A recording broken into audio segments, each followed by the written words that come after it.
think we'll start now, if everyone is ready. So, good morning, everyone. I'd like to thank everyone for attending, and I would like to welcome you to our third episode of our season 2 of Loops. Loops is a live webinar series that focuses on highlighting the innovation produced by Horizon 2020 funded projects in the field of social innovation and circular economy. I'm Robert Brocken. I'm a communications assistant at Felta, and the topic that we will be discussing today is the textile industry. And to help us with that discussion, we've invited from GRETE project Veronica Sarbach, and from the Glaukos project Tanja Meyer. Thank you for attending. To start off the webinar, I would just like the guests to introduce themselves.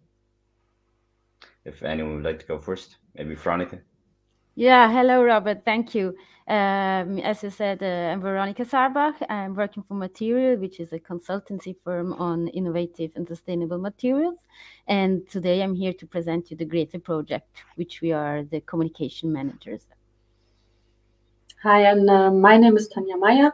I'm working for the Bio-Based Europe Pilot Plant as the European Project Coordinator. And the Bio-Based Europe Pilot Plant is an open access multi-purpose pilot plant to scale up bio-based processes and products from TL4 to TL7. We are based in Ghent, Belgium, and we are the coordinating facility for the European funded project Glaukos. I'm glad to be here with us. Thanks. Perfect. So just to give a rundown. So the webinar will start with a presentation from both the projects about their work, and then we'll have a short Q&A at the end. So if you'd like to ask a question, ask either in the YouTube chat or go onto the event page for LinkedIn and make a post, and we'll make sure to read your questions. So to start with Veronica, at the screen. Yes, we'll make a start from the presentation. Let me know if everything works. Yeah, it's all on the screen. Okay, perfect, great. Okay, so as I said, today I will present you the GRETE project, which aims at overcoming the bottlenecks of the wood to textile value chain. So a short overview about the initiative itself. As Robert, you introduced already, this is a publicly funded project. We have funds from the BBI, so the Bio-Based Industries Joint Undertaking. The project leader is VTT, the Technical Research Center of Finland, a quite known research technology organization. We have around 2.5 million euros contribution from the BBI-JU. The project started in May 2019 and will last until April 2023, so we're a bit over half time now. It's a research and innovation action, so we're actually focusing mostly on basic research, and we do it on forest-based feedstocks. So a quick overview, what are the ambitions of the project? The main aim of this project is to innovate, to improve the processes and technologies to create cellulose-based man-made fibers. We do this approaching different steps in the cellulose fiber production process. And before going more into details of how we do this, I want to introduce to you also the consortium, which is quite interesting, I would say. First of all, because we are connecting the Europe's north and south. As I mentioned already, we have VTT as the project coordinator. Together with the project coordinator, we have two industrial players. We have a biorefinery from Portugal. It's Selby, which is part of the Altri Group. And then we have Metsä Spring, which is the innovation, let's say, spin-off of Metsä Group, which is one of the most important Scandinavian biorefineries. And the technical part, the research part, is executed actually by VTT together with and other research centers that is universities. We have, of course, Ilkka Kilpeläinen from the Helsinki University and his group working mostly on the solvent system.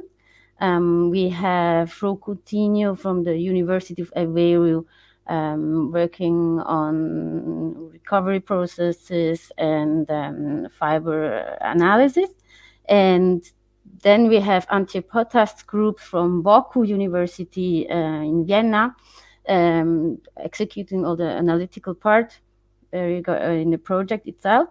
And then the smallest part are we materially. We are an Italian SME doing, as I mentioned before, consultancy on innovative and sustainable materials. And we are connecting the researchers with the industrial parts and creating this connection via the communication, dissemination, exploitation activities. So going a bit into details of the project, as mentioned, we are looking at the wood to textile value chain, focusing on the initial part of this value chain. The aim is to open up new raw material base for man-made cellulose fibers, improving the technologies and processings of cellulose, and then the dissolution of cellulose and regeneration into fibers. By using ionic liquids as a novel solvent system.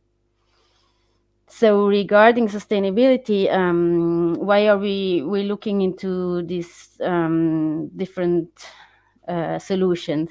As you may know, currently we already have cellulose artificial fibers for several years in the textile market, but the current technologies are using the current raw material used actually are highly processed dissolving grade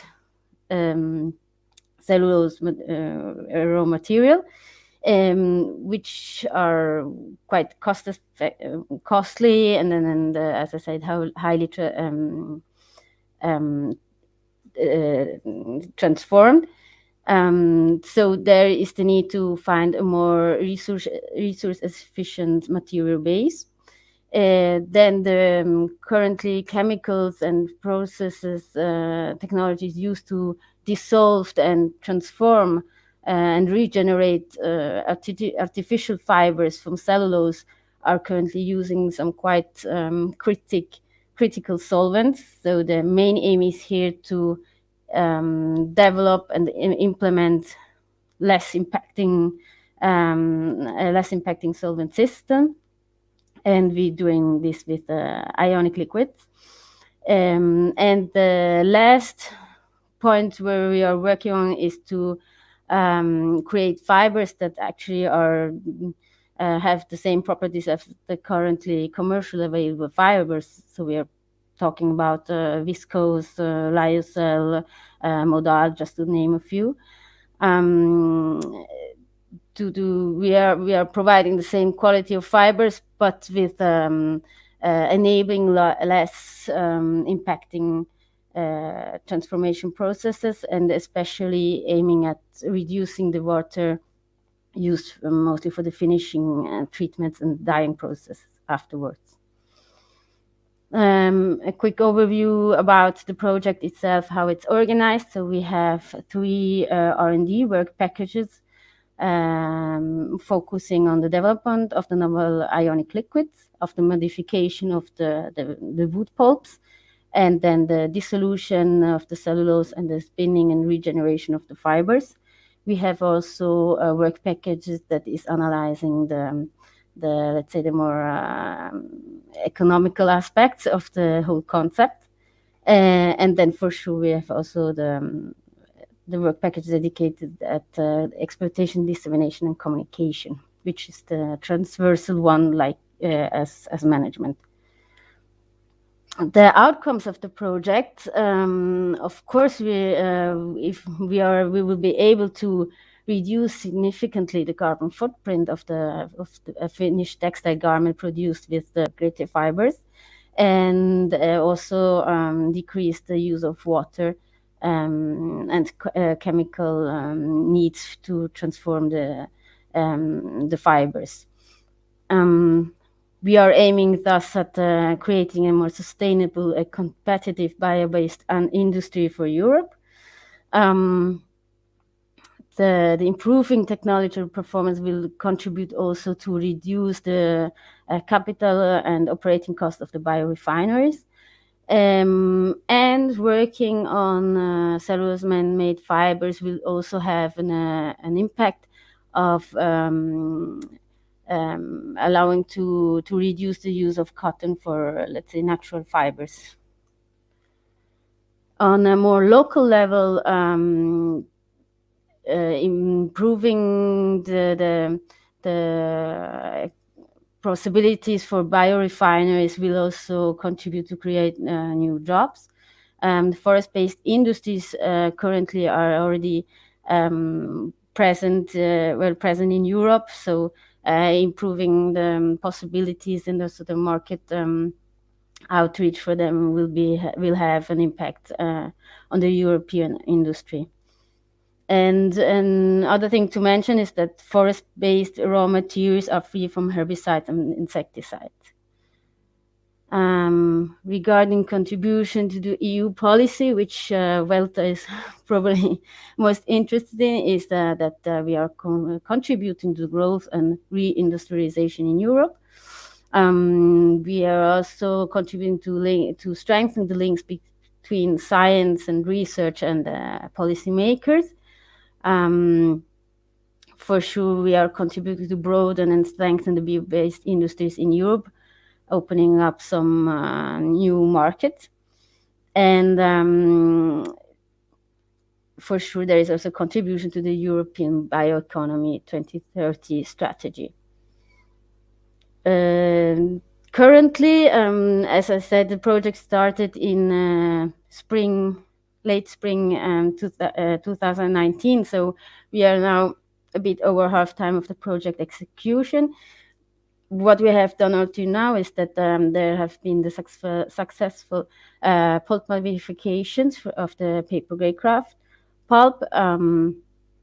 There has been the first spinning of a first batch of GRETE fibers, and the analysis of the solvent recovery, which is one of very important aspect of the whole project, have been done. We have all this information gathered on our project website, where there is a download section where you can access the official publications.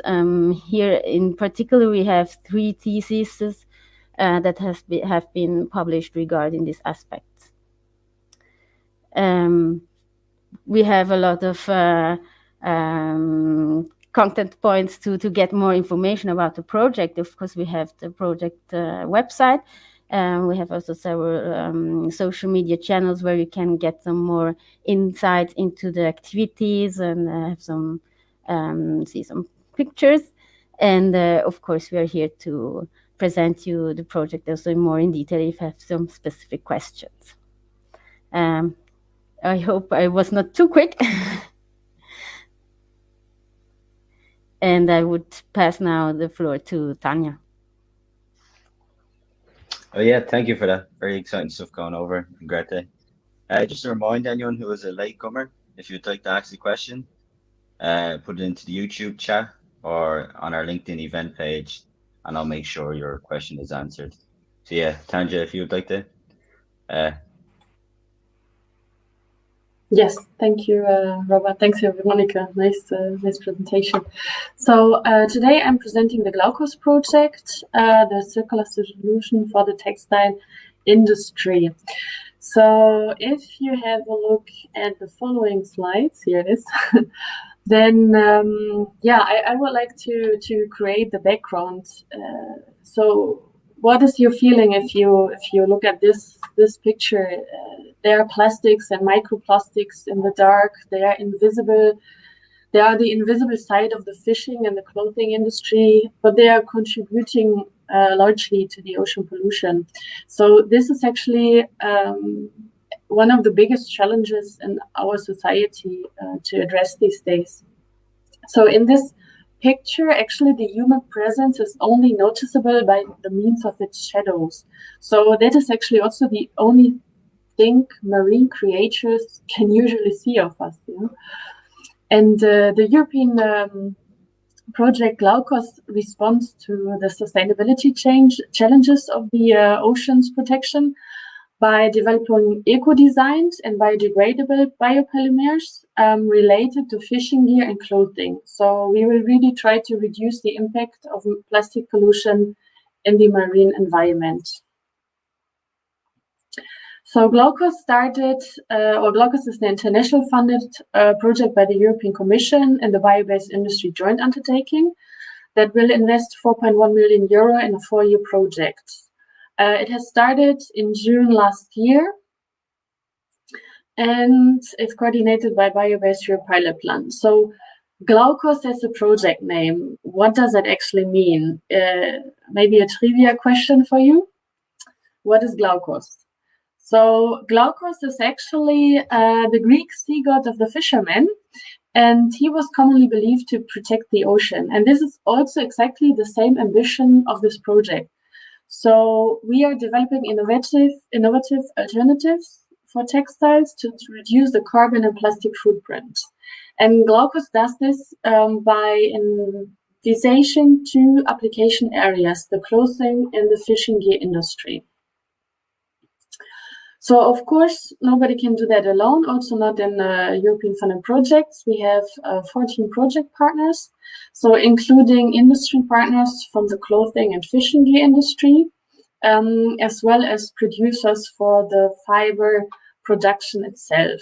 So also partners are on board for the scale-up of the bio-based polymer, the prototyping, and what you call a plastic architecture facilities.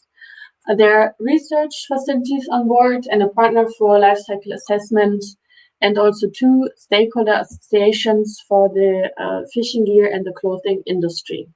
So this consortium actually covers the whole value chain from turning the waste stream, so we start with the agricultural waste stream, into a polymer building block, and then, into a building block first, then the building blocks into a polymer and yarns. And then also we are already considering the end-of-life solutions.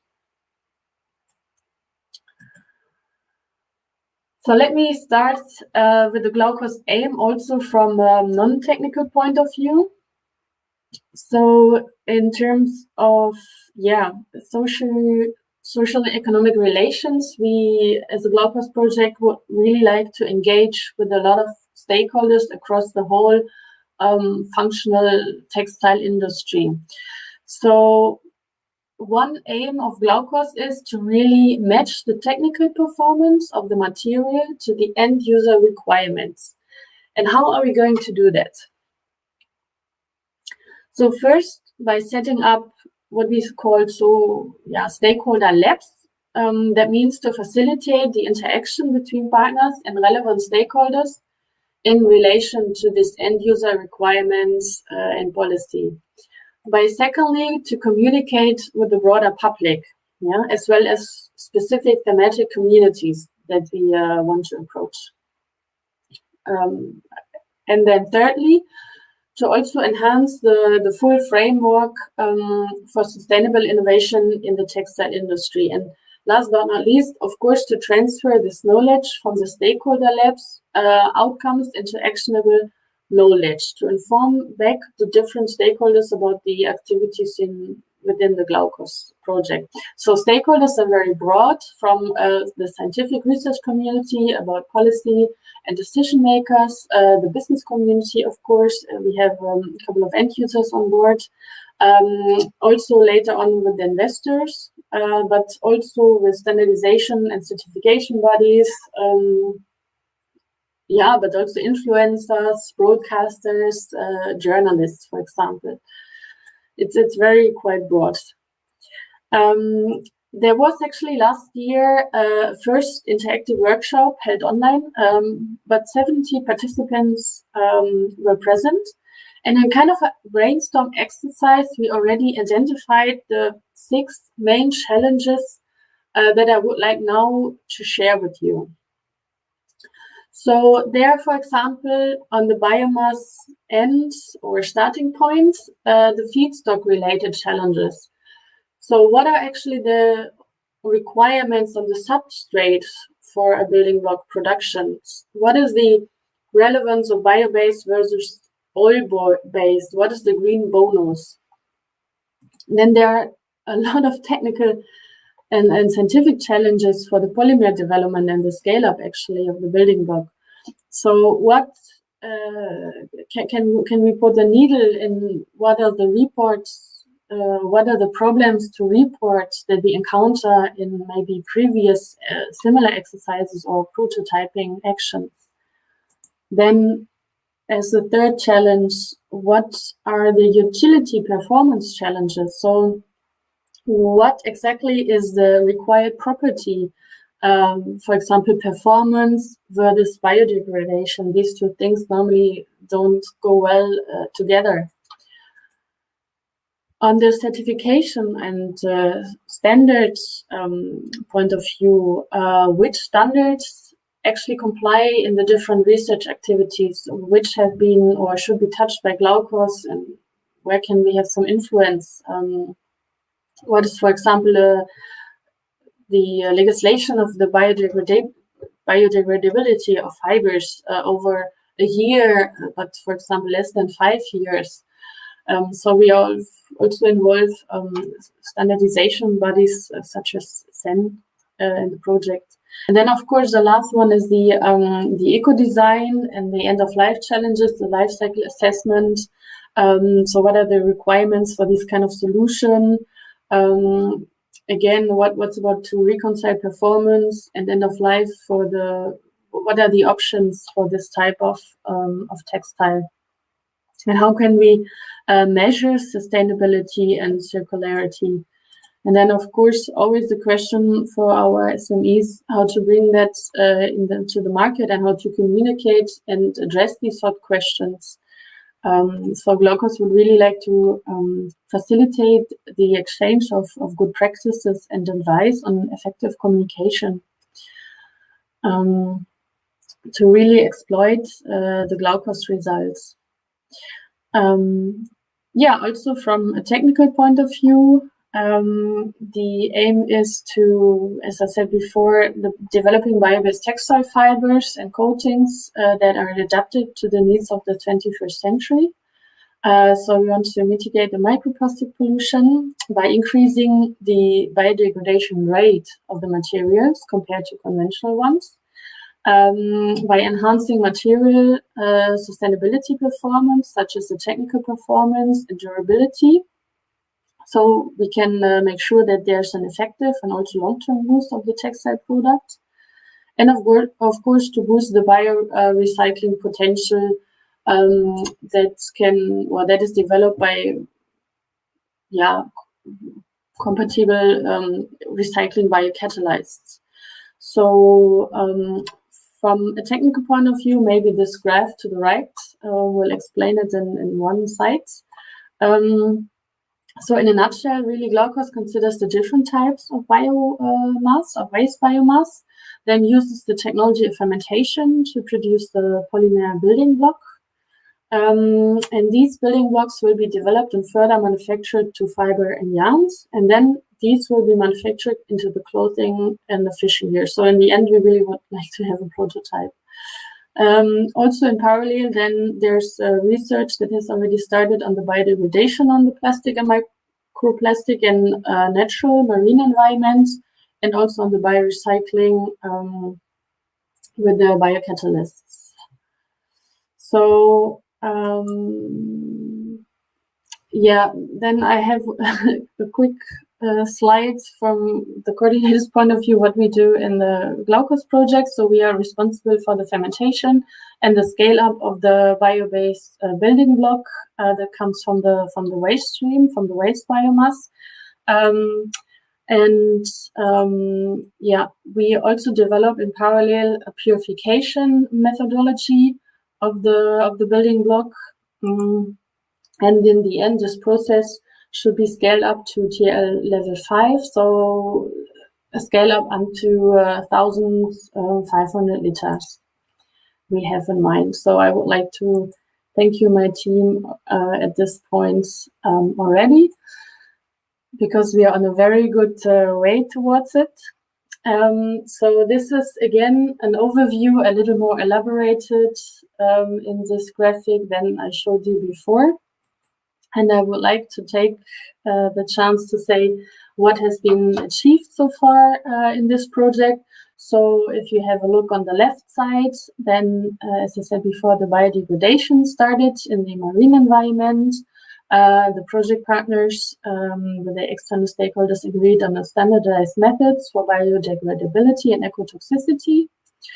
We already published 2 market studies. We already had 1 stakeholder lab that took place. And on the technical point of view, we have the strain selection completed and also the engineering process. We had a successful technology transfer from the lab scale from one partner for the strain development into our facility. And already this first trials on the scale up started for the bio-based building block, as well as for the downstream purification, where we had to have an extended literature study, but also first trials to purify the bio-based building block has been done. So in very short term, what is coming up next? So more enzymatic degradation test and optimization, a stakeholder lab in the first, or let's say second quarter in next year. And on the technical side, of course, a further scale up of the bio-based building block and the characterization of the new generation of the polymers, especially for the material characterization, the performance versus biodegradability, if we remember that. So as I said before, we had 2 market studies done. The first one is on the fishing gear or the marine, the bio-based yarns for the fishing rope, nets, and agricultural application. So this is publicly available on our project website. It gives an overview about the different polymer production at the moment, the specific needs and characteristics, and some legislation and standards. And the second one is a market study on materials that has been used for the textile and sport industry. So it listed the most commonly used materials, alternative materials, and also the desired properties with the view what could be achieved in the future and how can Glaukos also contribute to the sustainability in textiles. So are you now curious about the different activities within the Glaukos project? Then please stay connected with us in the different channels. And you can follow the Glaukos activities on the website, on Twitter, on LinkedIn, or even you could become a Glaukos stakeholder yourself. Again, in a nutshell, Glaukos is developing eco-design fishing gear and clothing, and scale up the production process all the way from the renewable bio-waste feedstock to the textile prototype, and then ending with 2 end-of-life solutions, the biodegradation and the biorecycling. Okay, that's it. I'm happy to have shown you the project, and I will be glad here to answer your questions. Thank you.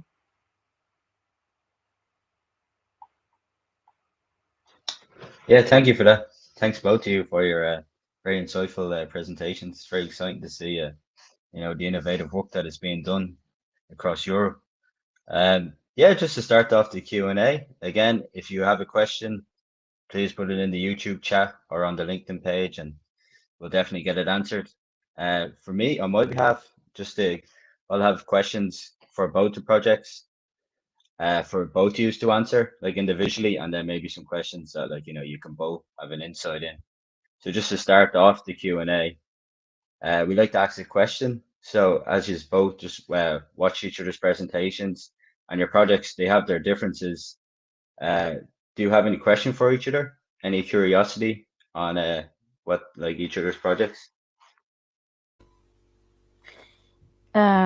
Yes, I wanted to ask Tanja if she can tell something more about the raw material, let's say the feedstock they are working with. Yeah. So the feedstock will definitely come from Europe, from one of the partners, so we will purchase it. It's a sugar stream based feedstock from agricultural residues. So that is not very detailed, but because it's a new polymer, it's a new building block actually, and in research, it's also a research project. So I don't think there have been much trials being done on this. So that's what I would like to share with you only. Okay, thank you. Yeah, but Veronica, on the other hand, I was actually curious. So, do you also already consider the circularity? Like you said, you have the enzymatic processes. But it's probably to treat the cellulose, but not on the end products. Yes. So, well, let's say regarding the circularity of the processes, the main focus is for sure on the cellulose dissolution and regeneration process. So now in this, let's say the concentration is on how to efficiently use the ionic liquids, since the ionic liquids itself are a very interesting solution for the cellulose dissolution and then regeneration, but currently they're not. They're already used in some processes and in some also commercially available solutions, but they're still very, very expensive. And also let's say, because they're expensive and also because the aim is to create a circular process, the recovery of the ionic liquids is a very important aspect in the whole process. So let's say that one of the main efforts are in solving these issues.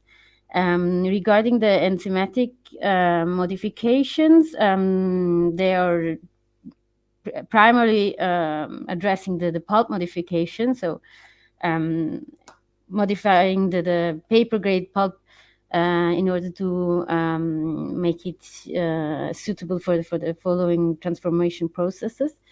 Actually, there is some research going on that will be shared, let's say, further on in the project execution. So for sure there will be some more details available in the near future. But as you said, we are talking here about research projects, so we need to stay, let's say, at this point we are not able to share a lot about it. Okay, that's very interesting. And like, do you have a partner who provides the lignin cellulose and then yes, fractionated to cellulose, and you also consider something about the lignin or the hemicellulose, or is this totally out of scope for this project? Well, no, let's say the hemicellulose are the main aim is really to have to be able to use paper grade wood pulp as the raw material. So the efforts and the research are focusing on getting let's say the complete wood pulp ready to be used for the fiber dissolution, cellulose dissolution and fiber regeneration. So components such as hemicellulose will be included in the final fiber. Yeah, it was the paper pulp, right? Yes. Mm-hmm. Yes, I mean, maybe I can just to explain quickly. In the current man-made cellulose fibers, your raw material base is dissolving grade pulp, which is pure, almost pure cellulose pulp. So you always start from the paper, the wood pulp, but then you need additional transformation processes to get to the chemically pure cellulose dissolving grade pulp useful for the transformation processes. So here the let's say the big step is to have the access to the paper grade pulp as a raw material for the fiber for generation. Yeah. Okay.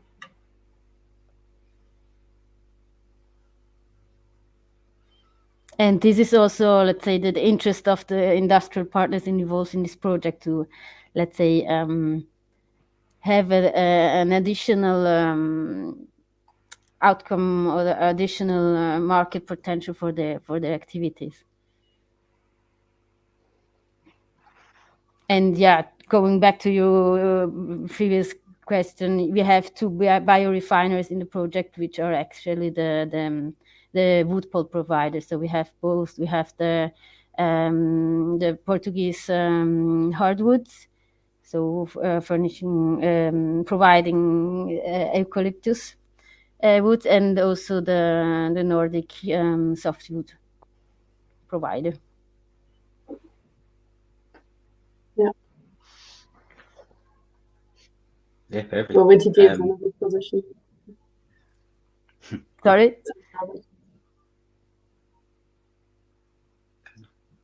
Sorry, what's that, Tanja? No, we didn't. Just to address the questions asked by the audience, Sylvia is asking for, I think, both your projects to comment on it.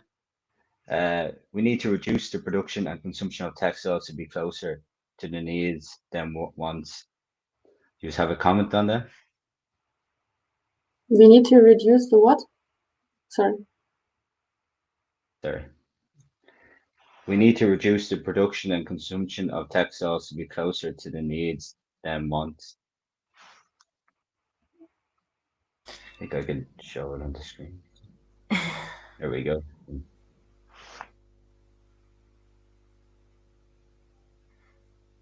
Yeah, well, this is a very tricky question.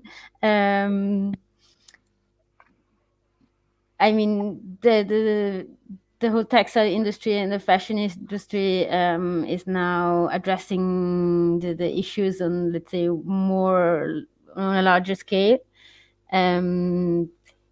For sure, ideally, we would reduce production and consumption, not only in textiles and fashions, but also in other sectors. But to tackle the issue in a first approach, I think that starting from the material itself and from the applications and the technological process progresses you can apply regarding the materials itself is for sure not the final solution, but one important step to tackle the problem itself. So improving and bringing the textile, especially the fiber production, to a less impacting context is, for instance, working with cellulose-based or bio-based materials in general, but in this case, cellulose based materials where we can avoid to use, for instance, cotton and all the problems that are associated with cotton production and transformation processes is one possibility to start to tackle the problem. Yeah, I would agree. I mean, Glaukos is now trying to set up a new polymer, but not just bring another plastic polymer on the market, but already check how the biodegradation or how the behavior is in marine environments. So we really put the polymer actually into the ocean and then test it and measure it. And then this feedback comes back to the polymer architecture company. And yeah, we have like, let's say, a short list and a long list on different candidates of polymers. But it's quite hard to find the right performance, that they're still technical manufacturable, like spinnable, and still later on they are kind of being able to degrade in the right conditions. But it's a start, and otherwise I agree, reduction is a first step. Everybody can do it. Everybody is responsible a little bit. It starts at home. Mhm. Yeah, exactly. We'll go on to the next question asked by Felicia. I'll put it up on the screen. For you, Tanja, are there any exotoxicity tests planned for the degradation products from the Glaukos products? Yeah, there are. So we have a partner university of Vigo on board in Spain, and they're actually doing these tests already. So we delivered them first trials of our, of one or a couple of the shortlisted polymers that we, I think, are most suitable. So they do ecotoxicity tests, and then also for the textile, for the fiber, there will be a coating. So fiber-based coatings. There are a couple. There's a company iCoats involved who will test this in the Netherlands on the sea, not the ocean. It's the sea. I've been told. So yeah, these tests are already ongoing with the first shortlisted polymers.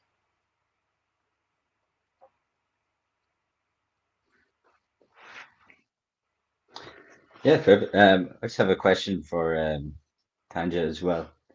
Just about like consumers and your project, your end goal. As consumers are becoming more concerned about sustainability, do you think consumers of fishing gear and clothing are open to like eco-design products and not their traditional products that they are usually buy? I was just wondering, are you doing anything to help consumers embrace innovative practices? I think, normal consumers, there's a switch now, where we have a association on board for sports articles.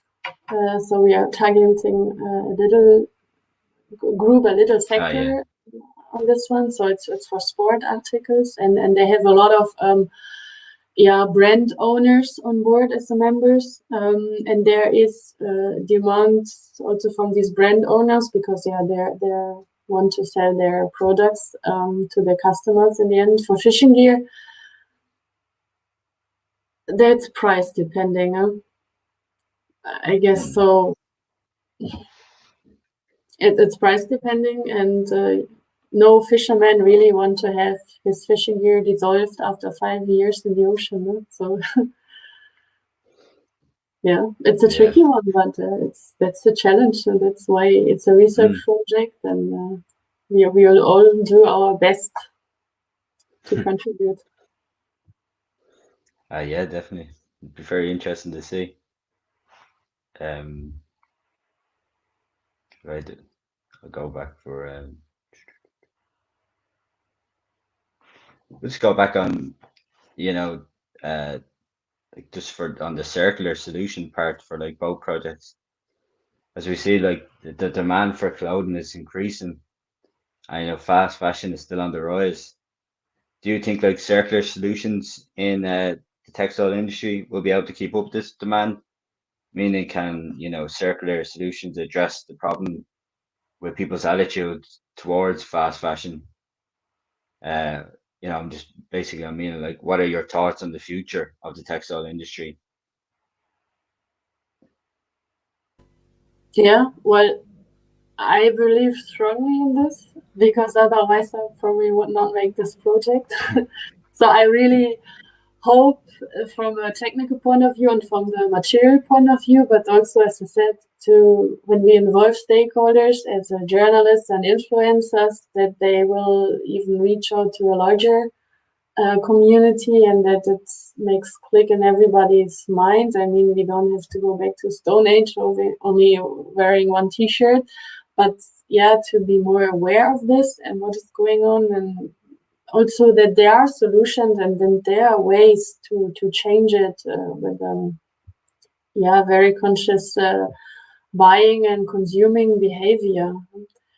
Um, so yeah, I really have hope for this. Yeah, if I can add something, I think it's as we already have heard before, it needs to be tackled on both sides of the, let's say, of the problem. On the one side, we need the consumers to be aware and be demanding for more circular solutions. On the other side, the technology and the production, the technological solutions need to be there and need to be ready for the demand coming up from the consumers, hopefully. And I think we see now both. We have, on the one hand, we have really a lot of innovation going on the material side, and also on the processes, and also on let's say more market solutions, business models regarding textile sector, or let's say at the end we were talking also a lot about the fashion system. So there is going on a lot of changes happening. On the other hand, also from the consumer side, there also the awareness is rising, the request is rising, the demand for more sustainable solution is rising. So I think it really needs to be tackled by both sides of the whole system.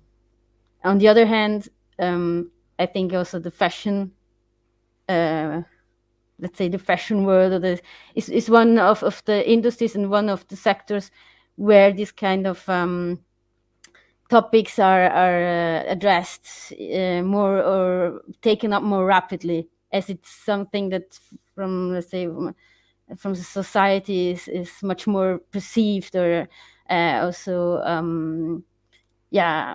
the more discussed than maybe other issues related to other sectors.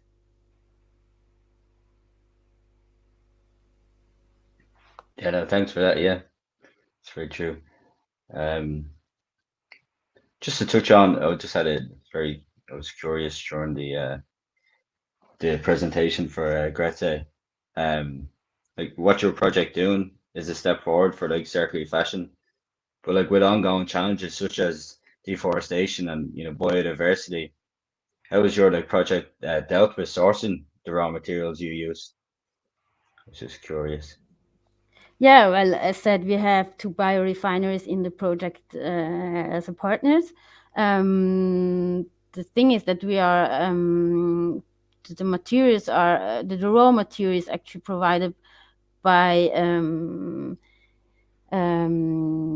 forest cultivation, which are, I would say, now for several decades present in Europe. So it's the topic of deforestation, I would say, is not an issue here, as we are attaining regrowing raw material feedstock.